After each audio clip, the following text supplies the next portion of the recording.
Dion Saunders, inspirational icon or biggest personality in sports right now? I would say a mixture of both.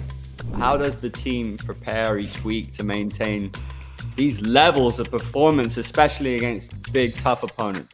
We arise to the occasion, and sometimes we quote unquote overperform. But that's just the high standard that they have. They've given us in that room. When you're in high school, who was the guy for you in terms of athletes? Was it NBA players, and what was the dream for you when you grew up? When I got into athletics, basketball was the first one. So obviously, LeBron was an up-and-coming star. Was in Miami Heat. Derrick Rose, Jimmy Butler at the time was popping off in the scenes. Steph Curry. As you prepare for the upcoming season, how does the potential for the NFL draft influence your goals and your approach on and off the field? I know when my team continues to win, everything else will fall into place. And so obviously the NFL is, it's a dream. That's a dream, aspiration of mine. But right now I'm focused on my time with the Oregon Ducks and enjoying that time to the fullest. I like to watch movies a lot. I'm a big movie guy. My favorite series is not outside of Marvel. I like the Teenage Mutant Ninja Turtles. I love the Avengers. Big superhero guy.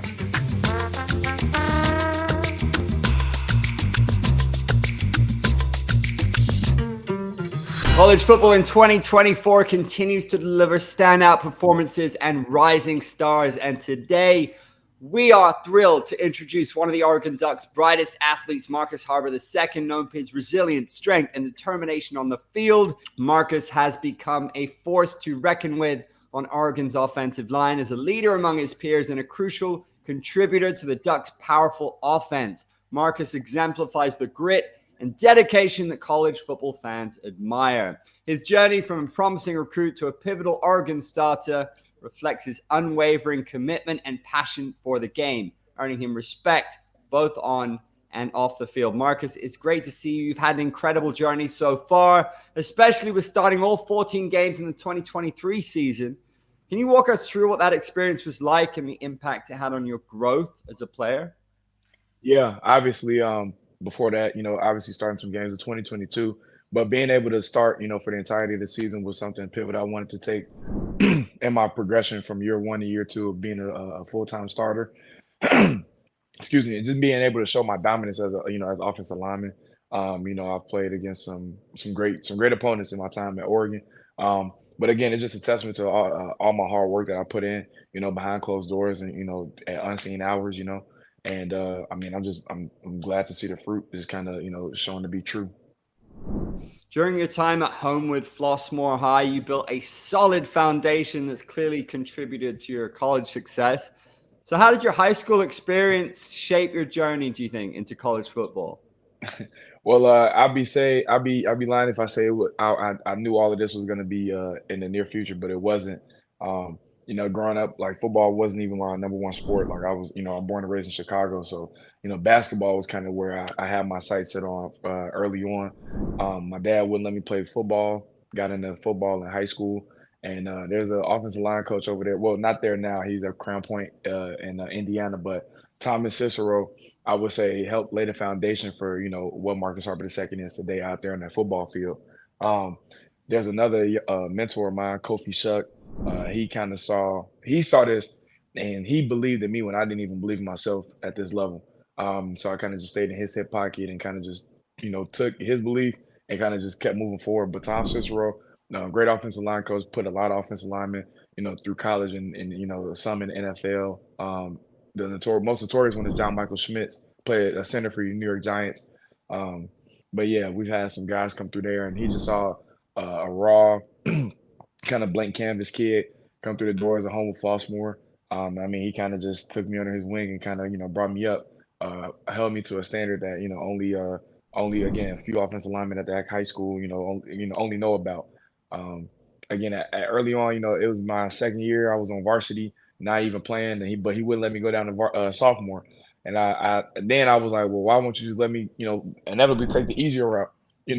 Let me just go dominate. I could kick butt on the sophomore level. He told my dad at the time, like, that's not what he's out here for. Like, he has something bigger and better. And I just kind of stuck with him. He forced me to do wrestling. That wasn't in my plans as a high school athlete neither. And he just print out, had the blueprint for us. And I just stuck to it. He kept, and then after my junior year, it kind of took off. So I would have to give a lot of good. You have to give Tom Cicero his flowers, man. He laid the foundation for me and some other offensive linemen over at home with Flossmoor, but I can't thank him enough. I thank him more and more every single day. The closer I am out leaving college. So when you were a kid, when you were in high school, who was the guy for you in terms of athletes? Was it NBA players? And what was the dream for you when you grew up? Yeah, I mean, I had the dream for me was kind of twofold. I mean, athletics, again, I wasn't initially going into, come as a kid saying, I was gonna do, be an NBA All-Star. When I got into athletics, basketball was the first one. So obviously, LeBron was an up-and-coming star, or, was in Miami Heat. Derrick Rose, Jimmy Butler at the time was popping off in the scenes. Steph Curry, all those guys. So that's kind of where I thought it was, where my athletic career was headed. And I was an eighth grader. I was on the basketball team. I was the fourth center on the basketball team. I was like 5'10". Didn't have a lot of weight on me, and I just kind of was like, you know what, I'm gonna continue this throughout high school, but I wasn't having any real confidence behind basketball. And then kind of lo and behold, football chose me. I fell in love with football, and again, here we are today. Were there any really defining moments that made you realize you can go far in this sport? Yeah, it was there are a lot of checkpoints, I call them, that were kind of confirmation for me that okay, I could really go far with football. The first one, I remember my freshman year. I'm on the freshman team, and it's a Saturday game. We played Carl Sandburg out in Chicago, and it was a rainy game. And they called, I don't remember the call exactly, but I was at left tackle, wearing number 70, and it was where the left tackle pulled and kicked out the opposite defensive end, and I pulled. Excuse me, full head of steam, and then I run through the defender, and his helmet goes flying off a couple yards over to our sideline. And so the guy, he was out, and we go back to our huddle, and we kind of our other receivers are like, "Dang, what happened?" And I'm just kind of in the back like, "I did that," and a lot of guys weren't understanding what I had done, but I know for that moment for me, that was like an eye-opening experience where I was like, okay, I can do that. I can run over people. I can do that. I can dominate. And I'm big, so I can show my athleticism in doing that. So that was the first moment. The second moment for sure was being again my second year of football, and I'm on varsity. That was another moment. Excuse me.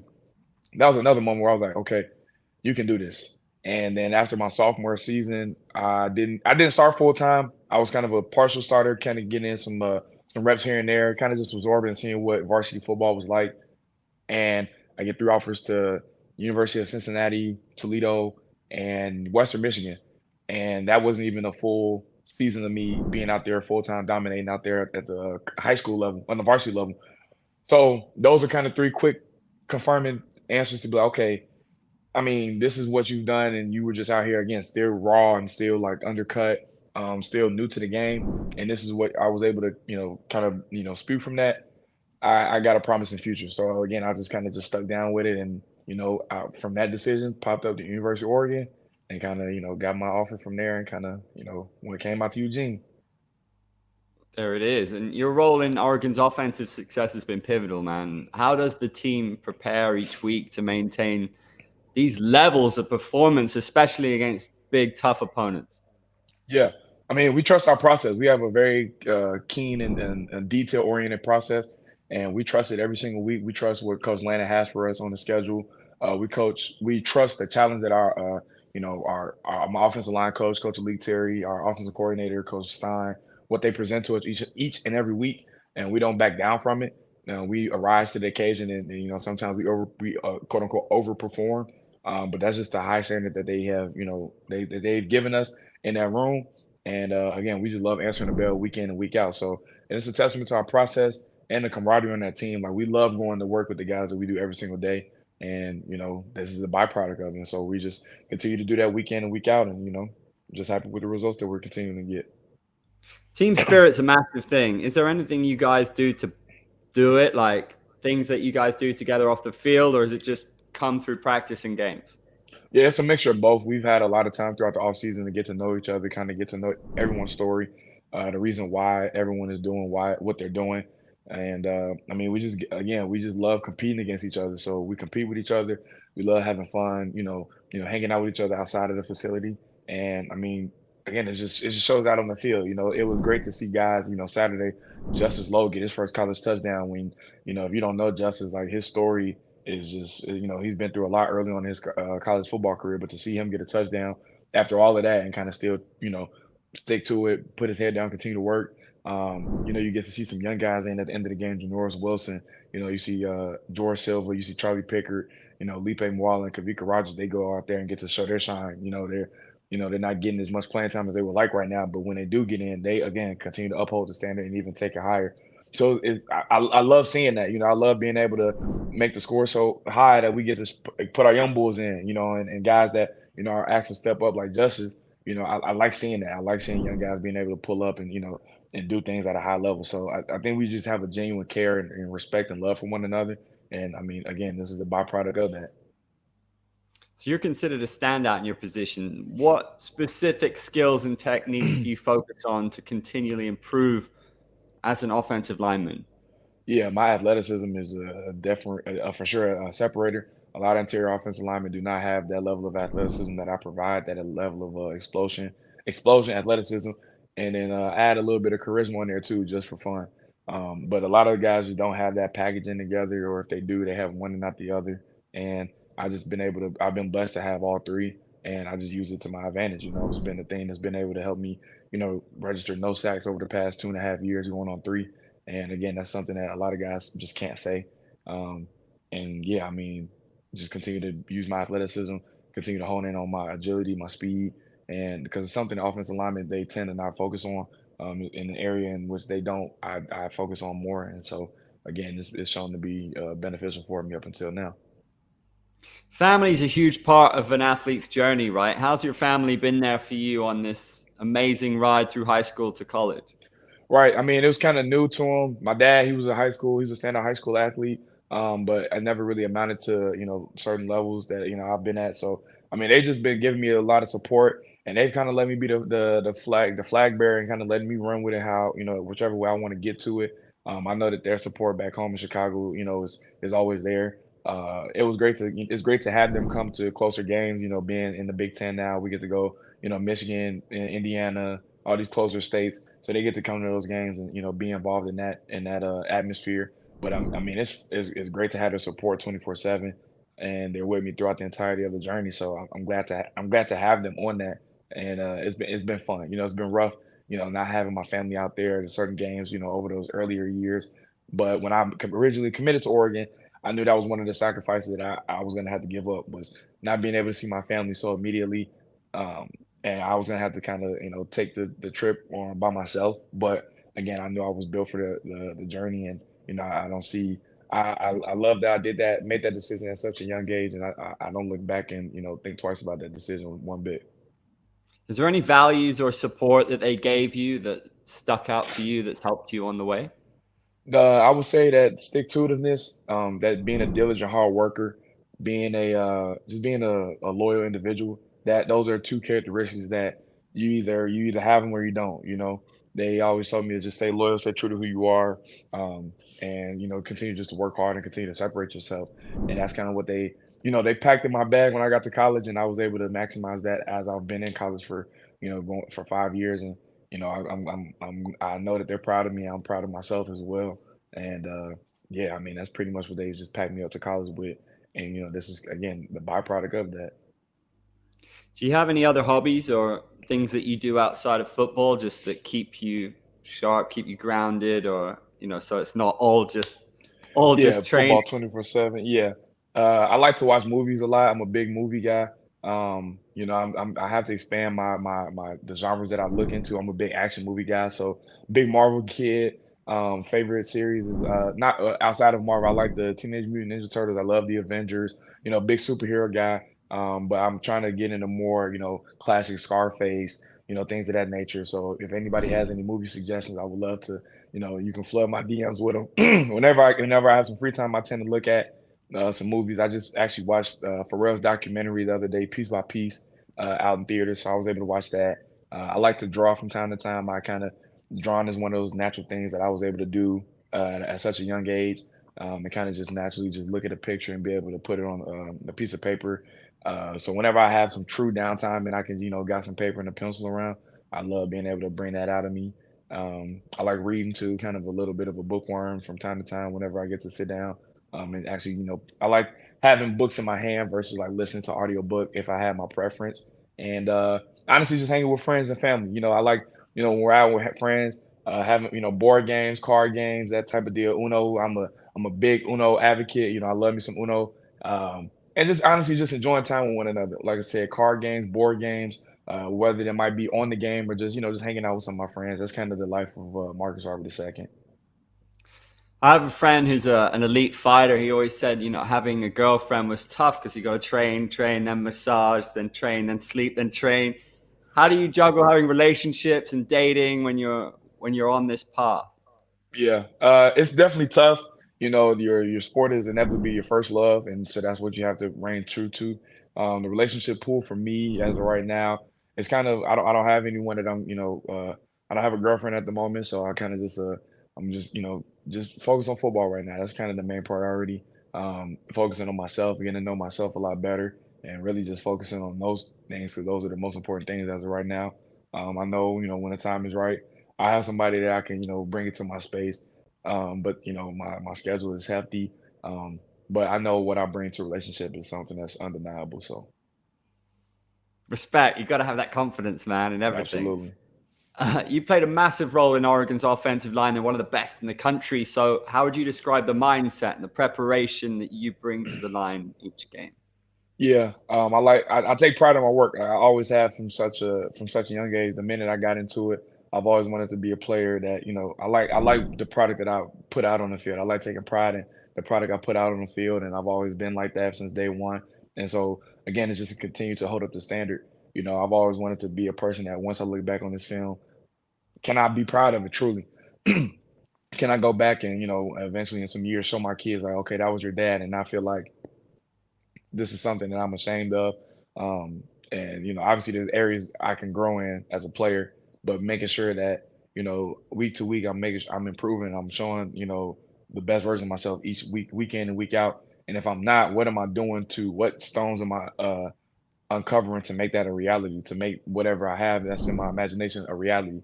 And it's been a lot of hard work and dedication, sacrifice, quote unquote, but I mean, I think it comes with the platform. It comes with the process. It comes with what I'm trying to get accomplished. What us as the Ducks are trying to get accomplished. And I mean, just continue to put my head down and keep doing what I've been doing since I got into this sport. Is again being that diligent hard worker, um, being that bold and confident guy, and just continue to just put my head down and work, man. Oregon have a high standard for success. So what's the biggest lesson that you've learned from Coach Lanning and the Ducks staff?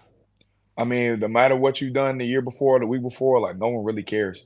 You can have again a shutout win against Purdue a couple weeks ago. You don't care. You got another opponent the next week. You could be you could be All American one year, and the next year, like no one really cares about what you've done for you. What you done in prior years, and how do you show up and do that again?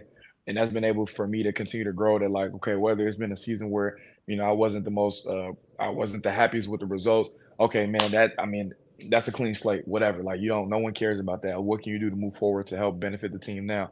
And kind of like that next play mentality, or what have you done for me lately? Type of deal. How can you continue to move forward? How can you continue to better yourself and improve yourself as a player? That's been the biggest thing I've learned from Coach Lannon. Um, and how are you bringing that every single day? How are you being consistent every single day? And it's infectious, and it's kind of has been spread out throughout the staff. You've been a fan favorite with your performances. What about those supporters? What do they mean to you that they're behind you? How Yeah. significant is I appreciate the fans. I really do. I love, sometimes I'm in my zone, right, when I'm walking out on the field. But post game, when I'm able to sit back and kind of autograph some people, it's great to hear, people say, hey, I watched the Big Mark show. I listened to the Big Mark show. I like the interview that you had. I like, I actually, as a fan, uh, who actually made some cards for me and they were able to give me some post game a couple weeks ago. Like, it's really nice to, get to talk to those fans and get to see that they pay attention to again offensive lineman, a position who's not thrust into the spotlight as much, but get all the backlash or something more to go right. and to get, meaningful things like this and after games, especially when I don't have my family there 24/7, it makes the fans all my family. And I love every single one of them. And, again, if I can't sign anything, I promise you, I do love you and I do pay attention. So, but again, I just appreciate you so much. That's incredible, man. Is there a moment this season that really defined your journey as an offensive lineman for the Ducks? Something that stands out? Um, Honestly, no. I think we still have a lot more to prove. So I wouldn't say there hasn't been one thing that kind of was like, yep, that's the icing on the cake yet that proved, me the offensive lineman. I think that's still looking forward to come, which is exciting because, we as the Ducks have a lot of football left in us in this team, in this 24 team. And so, I mean, when that moment happens, I'll be able to answer that question, but it hasn't happened yet. So I'm just continue to dig at the bit, bite at the bit. So with Oregon and Indiana currently leading the Big Ten, what would it mean for you to not only compete but potentially come out on top in such a competitive situation? I mean, for me to come in to Oregon, all the way from Chicago, and when in a million years never thought that I would be a part of the Big Ten conference, and now being able to, you know, be in a position to potentially, win it, it would mean the world to me knowing that, what Big Ten football meant for me early, knowing what Big Ten football meant to me early on when I was in high school, knowing what it meant to me, those Saturdays, me and my dad and my younger brother would just be sitting around the TV watching football. It would mean the world to me to come out and win, win a Big Ten championship, and then to go on to be in a position to win a national championship. It would kind of mean that all those times that my dad would, we would just drive up to colleges and he would just be driving me around campus, not even on an unofficial college visit, and he was just he was forcing me to imagine myself in those big stages, in those big arenas. And to kind of see those moments come back full circle, I just, I can't thank my dad enough for, forcing me to think big, forcing me to, push myself. And to kind of make those dreams become a reality was, it would mean a lot to me because again, no one's going to talk about those trips, to Michigan, as a freshman in high school. No one's gonna talk about the trips to the Ohio State spring game. Like those are moments that me, my dad, and my younger brother and my mom only know about. But to again see those moments come full circle, it's a storybook ending, So to answer your question, it would just mean the world to me for real. It's all about the visualization, man. It's so important, I feel like, in elite sport. Which team right now do you Absolutely. consider to be the biggest threat to Oregon's success? Is it Indiana, Ohio State, or another team? I would say Oregon. Honestly, we're holding the torch right now, and the fire is burning, hard. I think the only people that stop Oregon is Oregon. The day that we, get in our way, that's when we won't come out with the results. But I don't see a team right now that can stop Oregon, but Oregon, which is a great thing to have. But it's a lot of responsibility. But we don't shy away from it. We understand that that's what comes with the territory. And again, we just keep working week in and week out, and just keep doing our thing. A lot of people excited about this upcoming matchup with Michigan. Do you think Oregon have any specific advantages over the Wolverines' current uncertainties, particularly with Sharon Moore managing the team without Jim Harbaugh and their ongoing quarterback struggles? I mean, we're just gonna play our brand of football. We know when we play our brand of football at a high level, we're a tough team to beat, and so we're just gonna continue to put that and showcase that out there in Michigan, and we look forward to the opponent on Saturday. So, looking at the remainder of Oregon's schedule, which game do you personally look to as the toughest? Is there any specific player from an opposing team who stands out as a big threat to you guys? Yeah, we're just looking forward to Michigan on Saturday. Honestly, we're just looking forward for that game, and then once we get finished with that game, we'll look forward to the next opponent. But right now, I got my eyes set on Michigan on Saturday, and that's what I'm looking forward to. Oregon's currently number 7 in the recruitment rankings and already secured some strong commitments. But looking ahead, which high school player or specific type of player do you believe that Dan Lanning and the team should prioritize to gain an edge in recruitment? Um, I don't have a specific name as of right now, that could, push anybody over that gets them an edge. I think, if a young cat was to come on and he fits and he's embodies all the pillars that we look for over here at Oregon, and it's a perfect match, then that's the person that they should go out after. Um, Whether it's a 0 star, 3 star, 5 star, like it really doesn't matter. But that's kind of my advice is make sure that the person that they're going after fits character wise, on top of what they can do on the football field, is a great character piece for the locker room because that's the bread and butter of the team. So We're hearing about interest in Naeem offered, but he's an OSU commit for now. Will he be a Ducks player next season? I don't know. I don't know. I wouldn't be able to give you the yay or nay on that one. But I mean, if he's happy where he's at, good for him. If he decides to be a Duck, again, I would love him to be a Duck for life. But that's up to that young man, and I'm not gonna try to force him to swim anyway. But hey, Oregon is meant for a certain individual. So So, with Oregon showing strong interest in Vander Plug, how important is it to add a player of his caliber and strengthen the tight end position in the future? yeah, I know Coach Manager has a lot of tight ends in that room that he's been able to produce. He's Ferg is doing obviously phenomenal right now. Kenyon Sadiq in that room and Roger Sakapala, they're doing great too. So I mean, it would just add more more weapons to that tight end room. But I mean, it would be great to continue to add more firepower to the tight end rooms. We love the C gap CEOs is what we call them in the facility. So. In the competitive NIL market, what strategies have you found most effective in maximizing your visibility as an athlete? How has securing NIL deals impacted your life as a student athlete? Um, it's allowed me to showcase other sides of myself outside of what I do on the field. Being able to, showcase, my personality. A lot of offensive linemen don't have a starring personality such as myself, and NIL just provided me the opportunity to just put myself out there in a way that most offensive linemen do not tend to shine. Whether it's in the fashion world, whether it's just in the personality, comedy aspect, but yeah, I would say it's just allowed me to showcase myself and then partner with brands that kind of are able to are willing to kind of take that step out and let the offensive lineman, kind of represent their brand. Whether it's, it may or may not be one of the most popular decisions because again, offensive linemen don't get a lot of notoriety. But when you kind of mix an offensive lineman that has, my stature, my personality, and then you partner with a big brand, I mean, it's a match made in heaven. It's something that I think more brands should look into for real.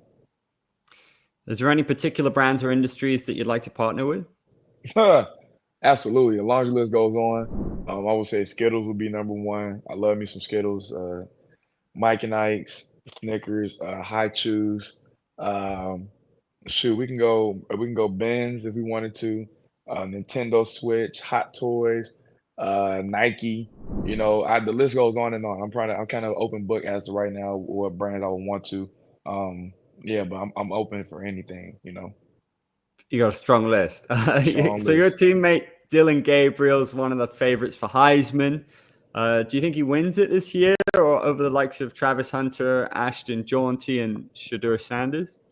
I say that Dylan just continues to play how he's been playing. He'll for sure be in New York at the end of the season. And, whatever happens at that point is in God's hands. So, but I absolutely for me to be able to say that I was able to block for two back-to-back Heisman candidates or Heisman finalists, that's something that I know a lot of people just cannot say on their football resume. And I would love to see Dylan on that stage in New York. And I truly think he does have a legitimate shot at winning it. You look at his record, as long as he's been in college football, being at three different schools and being able to just ascend at each school that he's been at, and then to come here and kind of lead us to where we're at right now. Not a lot of people can say that. So I mean, I would love to see him in New York at the end of the season and potentially winning that Heisman. So I wouldn't put it past him that he has the ability to win, and I would love to see him just hold that Heisman trophy up because he's more than deserving of it. Speaking of Heisman, we recently saw Travis Hunter shade Ashton Jaunty's candidature, saying that we've seen better RBs in CFB. Do you think that was appropriate? It caused some controversy. I mean, that's his own personal opinion, how he feels about the situation. I know, obviously, a Heisman candidacy. I mean, in this race, you're trying to put yourself out there in the best light possible. Um, I mean, whether it was the best thing to say, I mean, I'm not gonna hold his tongue to it, but I mean, that's how he felt. I'm pretty sure he's gonna continue to stand on what he said. But I mean, Travis, both those guys are in a position that a lot of they're doing things that are just unremarkable in college football. Travis he's playing both ways and it's being phenomenal at both. And Ashton Genty is on pace to break a record that hasn't been broken in years by Barry Sanders. So I mean, both high level elite players, and I mean, again, it's healthy competition, so I wouldn't take it too lightly. too heavy on me. What I'm sorry. advice would you give younger athletes entering the NIL space, trying to figure out a personal brand and also keeping focus on the sport? I would say the sport is number one. There is no brand without the sport. I feel like that a lot of the trap that you can fall into easily nowadays is focusing more so on the brand and not focusing on your craft. The more you focus on the craft, the brand kind of evolves and makes it what it is. Um, so focus on the sport, focus on your play, and then they'll pay type deal. So. So, as you prepare for the upcoming season, how does the potential for the NFL draft influence your goals and your approach on and off the field? I know when my team continues to win, we'll just everything else will fall into place. So obviously the NFL is, it's a dream. That's a dream and aspiration of mine. But right now I'm focused on my time with the Oregon Ducks and enjoying that time to the fullest. And I know once, the NFL stuff comes popping around, then I'll deal with that as it comes along. But I know once the Oregon Ducks just continue to win, everything else take care of itself. So, analysts have highlighted your strong blocking capabilities. What aspects of your game are you focusing on to improve your draft stock this season? Right. Really trying to improve that run game, showing my level of athleticism, my quickness, my speed, again, something offensive lineman, and sometimes do not always showcase throughout the entirety for weeks and weeks and weeks on end, but showing that high level footwork, high rep footwork, showing my ability to just run and run and run and play, basically run around for 2 hours or however long it takes, and play not drop off and just continue to just show my explosion. Players like Calvin Throckmorton and Robert Hunt, who share similar skill sets, have made successful transitions to the NFL. So, have their journeys inspired you, and do they shape some expectations for your own career? Yeah, I mean, I look at a lot of offensive linemen, outside of those guys that also have shaped their careers and, guys of similar stature to me. So I take from them and their journeys and kind of implement and see where I'm at along the journey. I've looked along lines of, Trey Turner, guard from LSU, way some time ago. I looked at Marshall Yonda, a first ballot, a Hall of Famer, easily. And I've looked at a lot of offensive linemen throughout the years. Chris Lindstrom, guys of mine, similar stature, and how they going about it, and again, try to see where I match up in that process, and what pieces of their process can I add to mine as of right now, or what do I need to keep working on to eventually get to that level. So. The NFL is known for its high physical demands, mental demands as well. So, how are you preparing for the transition, both in terms of the training and the mental toughness? I think that mental toughness was rooted in me when I made the decision to come out here 2,000 miles from my front door, when I was a 17-year-old. I feel like that level of mental toughness, being able to stay at a program 5 years, switching coaching staffs, um, and being able to go from not being looked at all in the depth chart to now being a premier piece of the offensive line, that's mental toughness in itself. I think when you do that, it helps better prepare you for what's to come, the unknown that's up to come, knowing that I've already put myself through a hard trial and I was able to come out with the result that I wanted on the other side of it. So I would say that, my journey along college this past 5 years has prepped me for a lot of things that are to come, whether I know about them or don't know about them. They've prepped me for a lot of things to come in the foreseeable future. So uh, that piece of it, I have no problem with. I'm confident in that mental toughness piece. And then the physical aspect of it, again, I got some guys out in Houston, Texas, live from the trenches. They help continue to, keep me on the straight and narrow when it comes to my training and my diet throughout the season. Make sure I'm not falling off and kiltering off. So because CEO Rex Hadnot, he played in the NFL for 9, 10 years, played with and against a lot of Hall of Famers, in his tenure in the NFL, and he's been able to pass down that 10 years of knowledge into me, and it's been phenomenal. So